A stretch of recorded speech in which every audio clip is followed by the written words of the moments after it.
Lucas and Eric, Dr. Lauren Wright joins us now. She's a political scientist at Princeton University. So, Dr. Lauren, is it problematic to raise the debt ceiling? Is it problematic to default on bills? Yes, it's problematic for both, but in the short term, the U.S. really has to pay its bills, or else there's an extraordinary economic, fiscal, and political cost to both parties. I frankly, Arthel, am not very optimistic about this meeting on Wednesday. I don't think either side has an incentive to negotiate. Democrats are looking hard at what's happening in the Republican Party. They know McCarthy's weak and he's beholden to this hardline wing that almost kept him from the job in the first place.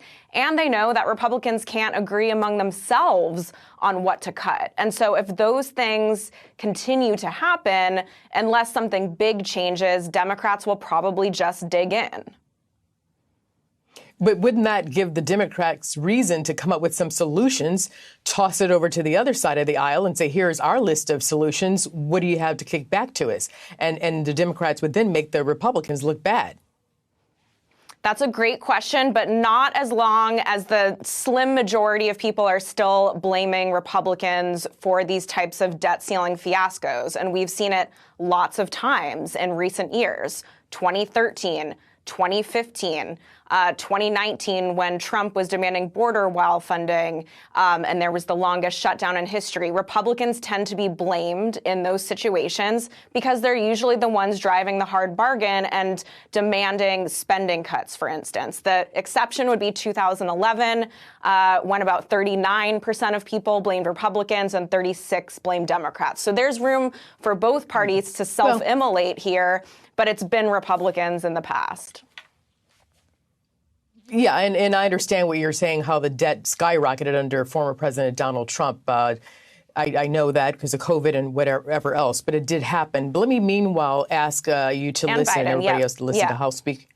Yeah, absolutely. House Speaker Kevin McCarthy on CBS Face the Nation. Let's take a listen. There will not be a default, but what is really irresponsible is what the Democrats are doing right now, saying you should just raise the limit. The only one who's playing with the markets right now is the president. To have the idea that he wouldn't talk, does the president really believe, and really all your viewers, do you believe there's no waste in government? So did Speaker McCarthy saying the only person in the way is President Biden? Do you see it that way?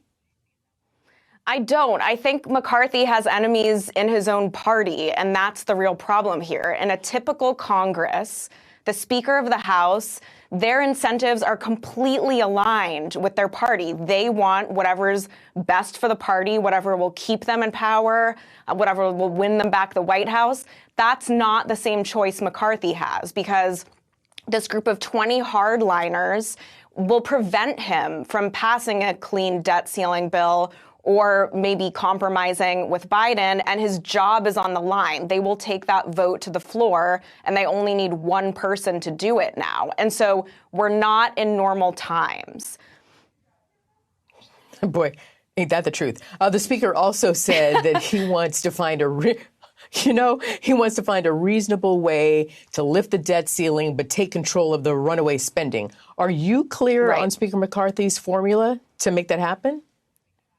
I don't think anybody is. And reporting has only indicated Republicans, as an example, have given this $50 million they've identified in foreign aid to Tunisia to promote tourism. And maybe that's not a good use right now of U.S. spending. Maybe that's not a good use of government funds. McCarthy could be right. However, what Republicans really want is to balance the budget in 10 years. And in order to do that, if military spending's not on the table, which they said it's not, if veteran spending isn't on the table, if Social Security and Medicare don't get cut, you have to find 85%. You have to do 85% cuts in discretionary spending of all other kinds to get there. And most people, including nonpartisan experts, don't know how that'll happen. Really quickly, are you okay with having the military budget cut? Are you okay with having Social Security, dividends cut? I mean, I'm sure there is some DOD funding that can be cut. Yes, I think you have to look at all places.